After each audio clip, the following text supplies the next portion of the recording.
everyone. Anyone who knows me in the real world knows two things about me. One, I love to bake, obviously.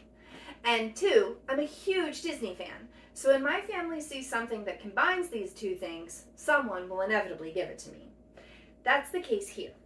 I received the Disney Villains Devilishly Delicious Cookbook for Christmas, I think last year.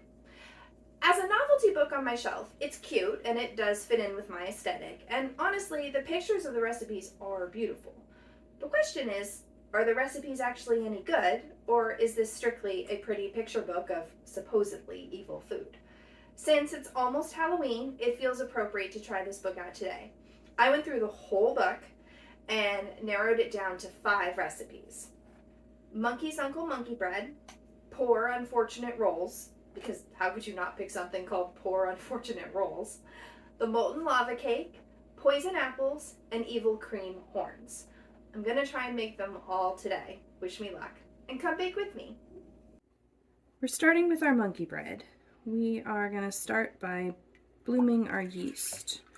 We're gonna bring some milk up to a simmer, not a boil, very important, and then let the yeast do its thing.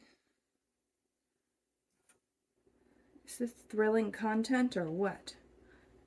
All right, I'm starting to hear bubbles beneath the surface, and if I swirl it, I get some bubbles, so I'm calling that simmering. I'm gonna turn off the heat and whisk in our packet of instant yeast, if I can get this impossible to open package open. The smart thing to do would have been to open it before I needed it, but here we are. All right, so there's our yeast and our sugar. All right, I'm gonna put the lid on and let that sit for 10 minutes. Our yeast, milk, sugar mixture has bloomed, so we're going to mostly pour it into the stand mixer.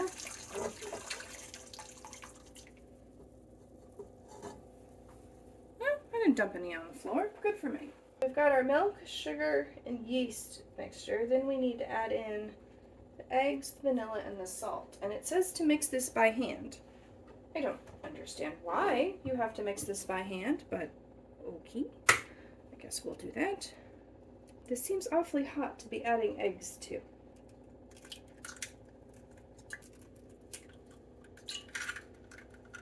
Trying really hard not to lose a shell, because if I do, dude, I'm not getting that back. Salt. Other salt. And vanilla. Whisk this together by hand.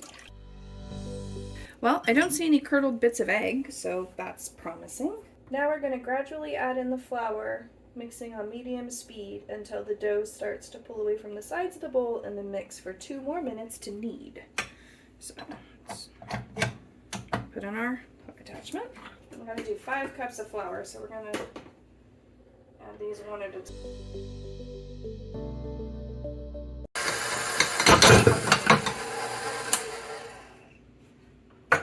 That wasn't supposed to happen.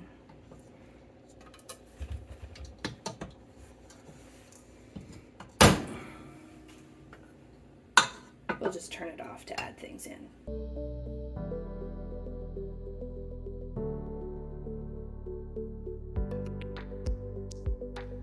All right, that looks good. We're gonna put it in our bowl. It was a very sticky dough. I'm gonna let that rise for 2 hours. Now, to start on our Poor Unfortunate Rolls, we're gonna start with our dry ingredients.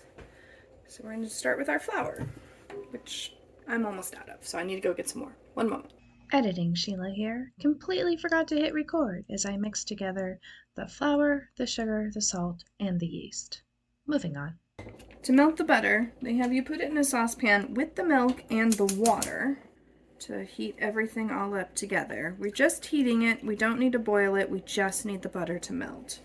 So it's the milk, it's the water, and now we're just going to wait for the butter to melt.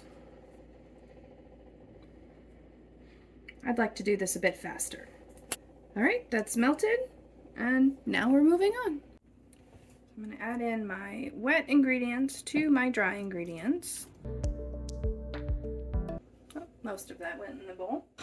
I'm going to mix this. Now it says, the recipe says to mix this by hand, and then it says to knead it by hand, which is weird because the other recipe said to use a stand mixer, so it's assuming you have a stand mixer.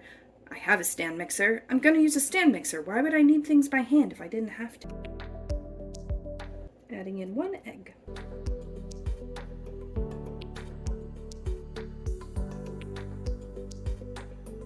Alright, I think that's as good as that's gonna get. We're gonna move to our work surface. Alright, I'm gonna work on the filling before I roll out the dough. Answer me this. For the butter for the dough, they have you heat it with the milk on the stove. I'm sure that's so it doesn't get scorched, but you could just as easily not scorch it in the microwave, which is how they have you melt this butter. I don't know, it just feels like I'm using an extra thing that now I have to wash. Have I mentioned I'm not a huge fan of dishes? Alright, so we're gonna do light brown sugar, nutmeg, cinnamon. I'm gonna mix this up and then roll out our dough and make our rolls. If you have any lumps in your brown sugar, just squish them. There's enough butter in here, the moisture will soften them up, and then you can just squish them. All right, that looks good. Now we're gonna roll out our dough. I will say this is a nice and pliable dough. It seems very easy to work with. It does have a lot of spring back to it. Now we're going to apply our cinnamon butter sugar mixture. And I forgot my offset spatula. I'm just going to spread this out into a thin, even layer.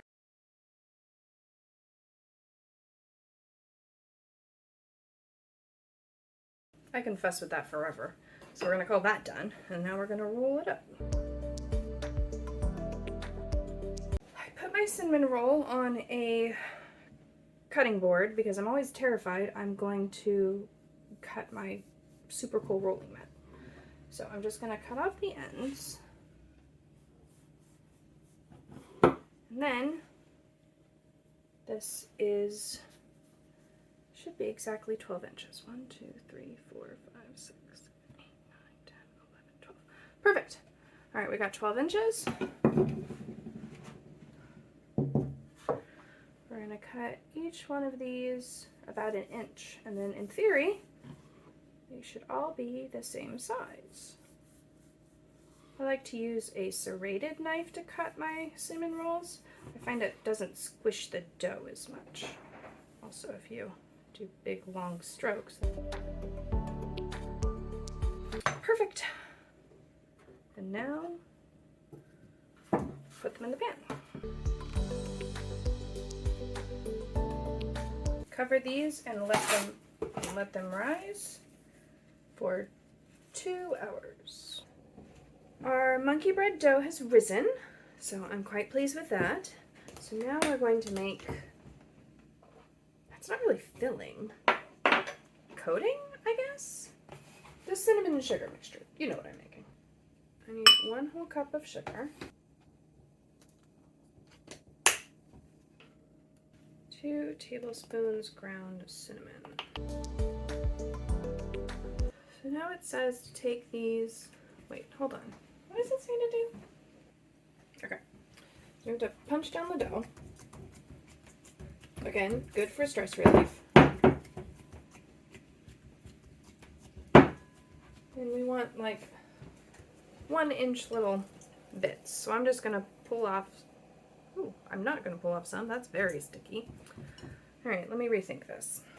All right, I turned the dough out and I am gonna try my bicycling thing again. I'm gonna find a use for this if it is the last thing I do. So I want them to be about 1 inch apart. Okay, now they're 1 inch apart. Make this be some kind of actual shape. Now, I'm just gonna roll through. Nothing else, this at least gives me score marks. Well, that sort of worked. Okay. Kitchen scissors? Ooh, kitchen scissors. kitchen scissors are working. Great. I guess I'll just cut each of these 1 billion times. I'll be right back. Okay, I'm done. That took approximately 1 million years. Had me questioning all of my life choices. But I will say the scoring helped, and if you are ever going to make this, kitchen scissors are the way to go. Just trust me. All right, now we're going to build our monkey bread. So we're going to take one of the approximately 700 million little dealy bobs, little bits of pillows of dough. That's what I'll call them, little pillows of dough. Then I won't hate myself quite so much. This is going to get everywhere. Enjoy the super fast mode.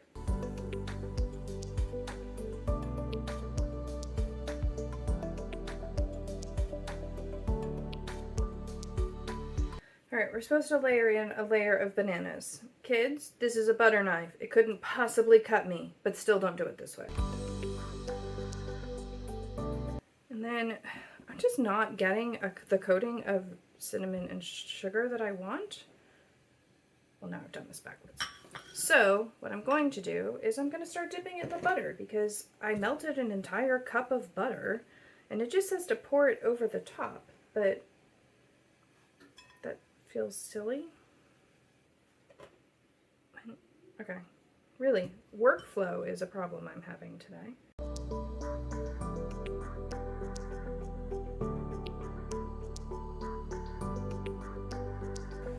I regret not sitting down at the beginning of this.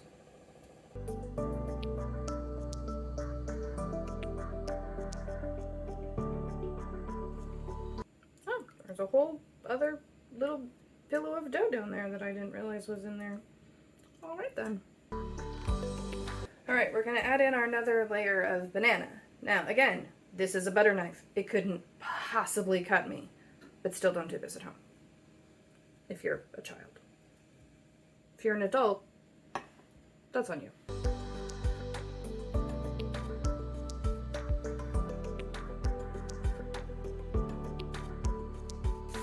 Alright, I'm starting to run out of cinnamon and sugar, so I added in some more.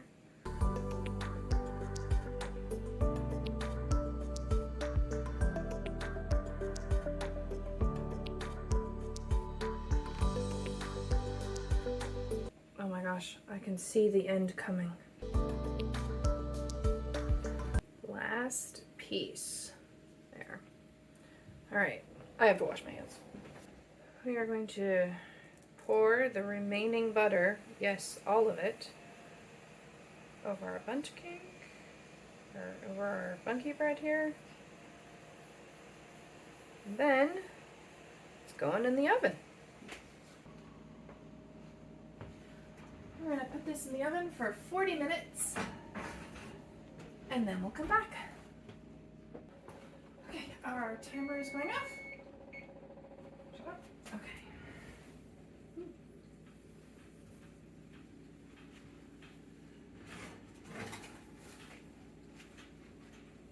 Well, that's certainly buttery. Okay, so to get it out of the bun pan, we're gonna put a plate on top of it. I am genuinely worried about the amount of butter and sugar that is about to pour all over the place. Hold on, let me get something to do this over. Pause, please. All right, I have fully lined a baking sheet so that I can flip this over and leave it on the baking sheet in case it spills everywhere. All right, while we wait for the 3 minutes for that to, I guess, loosen is what we're waiting for? I don't know. It says wait for 3 minutes. I'm gonna put the poor unfortunate rolls in the oven. I can't say is that they've poofed that much, so fingers crossed they rise in the oven.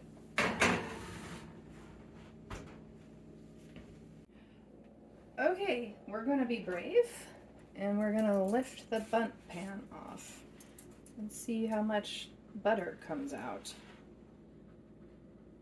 My guess is all of the butter. Oh, actually really hard because it's really hot. There we go. Okay. That looks interesting. Sure. Now for the arts and crafts part of our day. I need to make foil cones. Again, I have questions.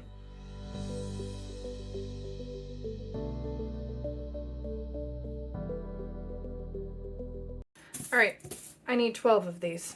So we're supposed to take these and fold them into 6-inch squares. My guess is that gives them structural integrity. Fold it this way. And then I fold it this way. I should have an approximately 6-inch square. Perfect. And now I roll into a cone shape.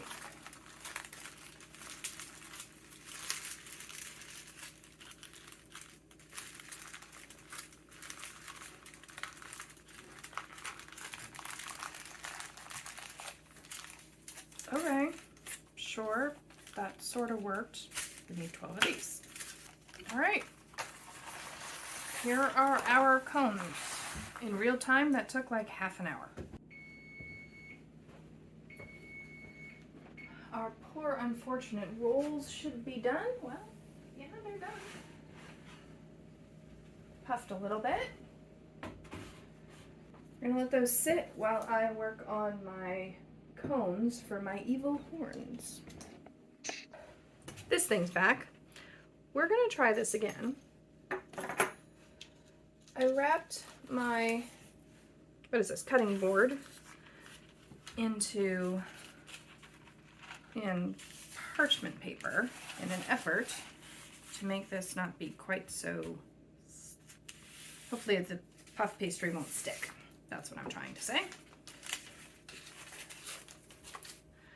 Okay, so we're supposed to cut these, actually that's not gonna work. All right, so we're supposed to cut these into 6 equal strips, and I'm just gonna cut each one of these in half.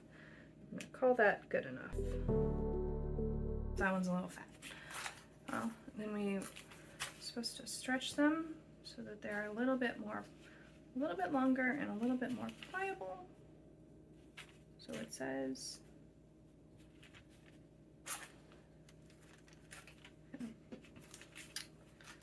wrap them around our cone, overlapping a little bit.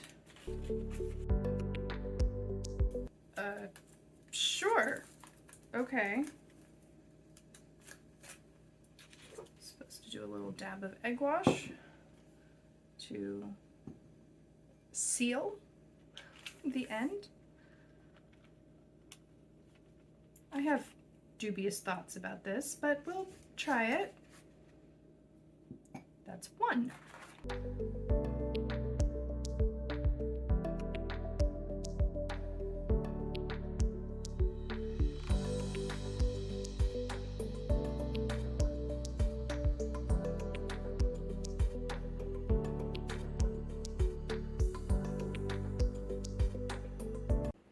So now that we've got our evil cones made, we're gonna brush the tops with an egg wash. And then I'm supposed to sprinkle black sugar over the top, but who has black sugar? I'm sure if I tried I could find it online, but I really can't imagine another instance in which I would need black sugar, so we're just gonna go with regular crystal sugar. They'll be slightly less evil, I guess.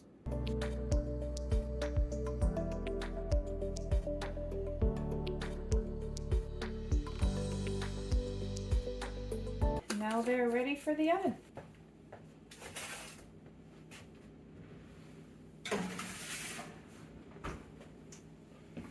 Now we're going to make our frosting for our poor unfortunate rolls.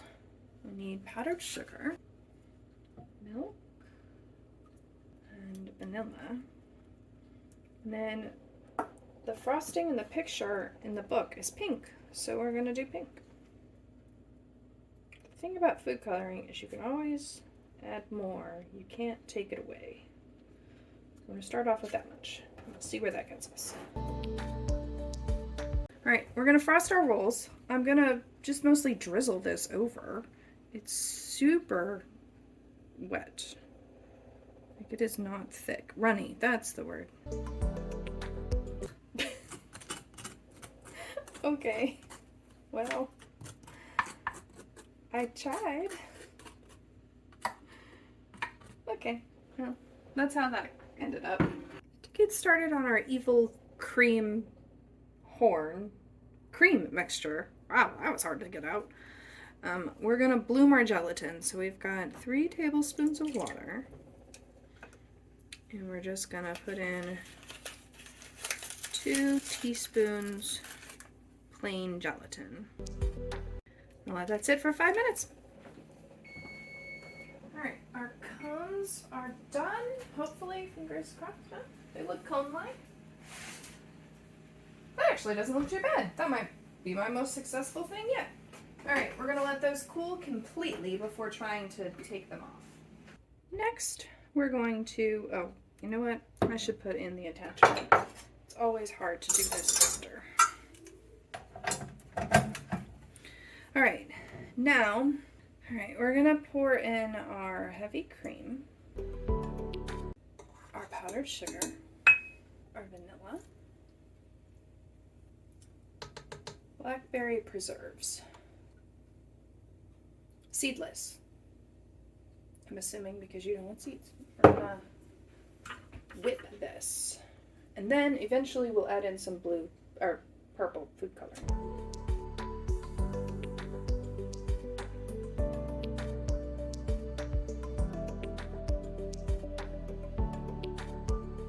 Alright, we're looking for stiff peaks. Yeah, that looks good. We're gonna put this in the fridge until we're ready to pipe it, which is gonna be a bit. We are now gonna start on our poisoned apples. And instead of using my coring device, which is very useful, I'm going, because I want to leave the bottoms intact, so I'm just gonna use a paring knife to very carefully cut around the top, kind of like I would like a jack-o'-lantern. Hopefully, if I get it all the way cut through, it'll pop out. At least that's the theory. I need a spoon.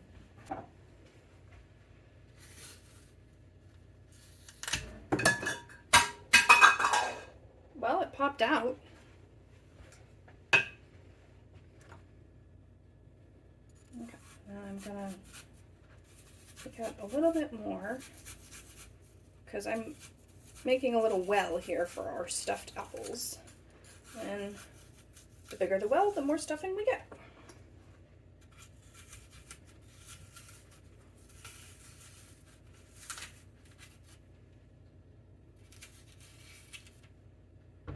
Perfect. Alright, we're gonna do that 5 more times. I had 6 apples. Someone ate one. So we're just gonna have 5 apples now.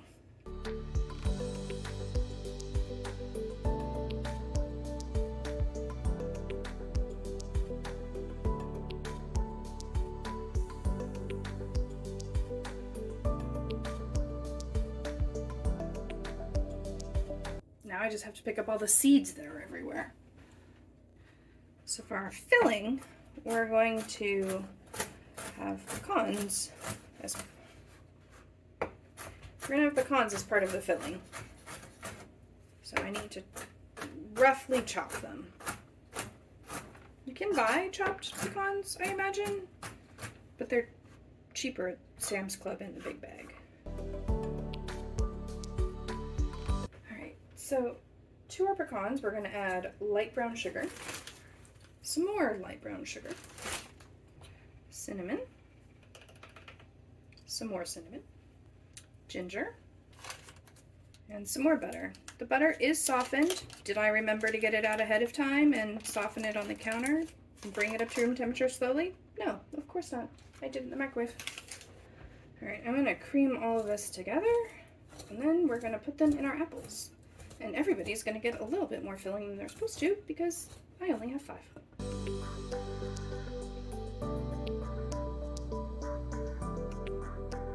now we stuff. Predictably, we have 1 apple's worth left of topping. So now we pour our apple cider into the baking dish and we put it in the oven and it bakes for a full hour.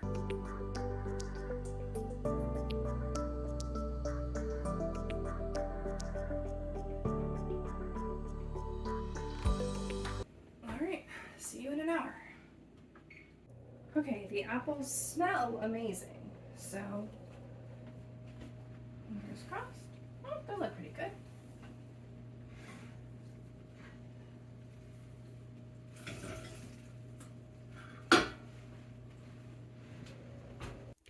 So now we're going to make the caramel sauce for our poison apples. We're going to start with brown sugar, heavy cream,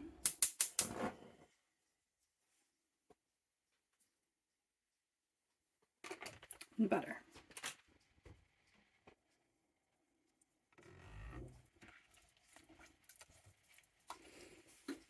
All right, we need this to all melt together and then start to thicken. It says it should take about 5 minutes, but let's speed it up. Okay, we're bubbling and it has started to thicken, so I'm going to turn off the heat and we're going to add in our salt and vanilla. Salt, some more salt, and vanilla.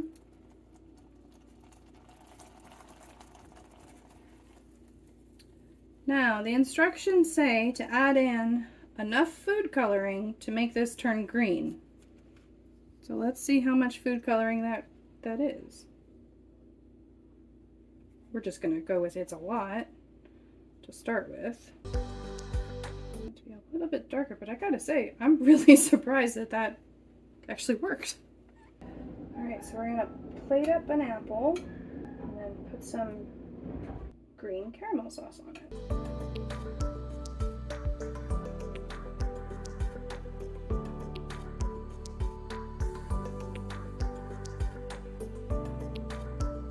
A lot like the pink frosting on the Poor Unfortunate rolls, this sauce is very runny. We are on our final thing. We're gonna make molten lava cakes. We'll start with butter and semi-sweet chocolate chips and bittersweet chocolate chips. We're gonna melt this over a double boiler so that the chocolate doesn't scorch.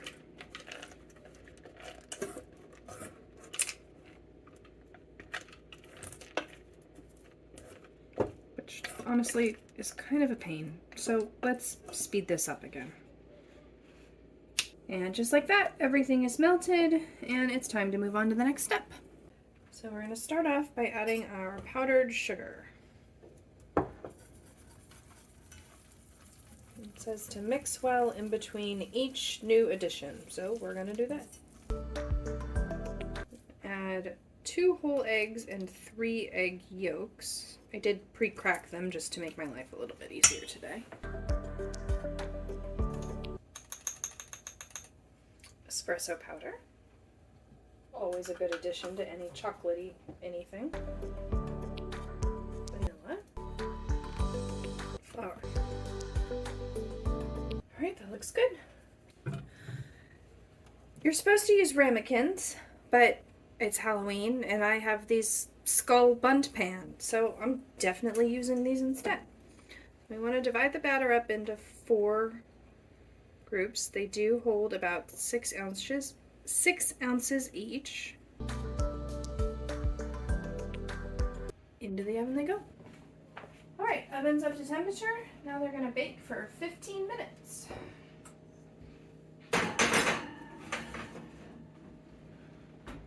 Okay, our lava cakes are done, hopefully.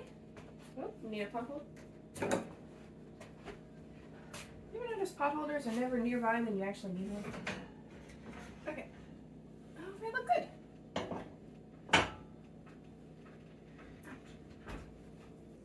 Alright, they cooled in the pan for a few minutes, so now I'm going to flip them out. We will all cross our fingers that they come out, or that I can get the pan out. Nope. Well, this isn't boding well. Okay. We'll try it with a knife.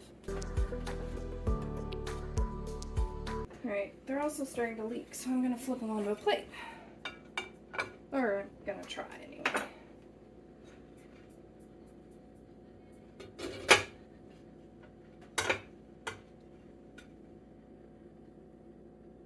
There, 3 out of 4, that's, I mean, not ideal, but I'll take it. Suitably scary. Yep, forgot to hit record. So, oops, well, okay. I'm trying to demold our evil cones. Honestly, this is the first one I had trouble with. I think that's because I didn't overlap the edges enough on that one. Everything about these cones has been hard, including getting the foil out. Okay, I got it out on 10 of them. We're gonna call that good. So now we're gonna pipe in our blackberry whipped cream, and I'm just gonna fill it up and then make a swirly bit.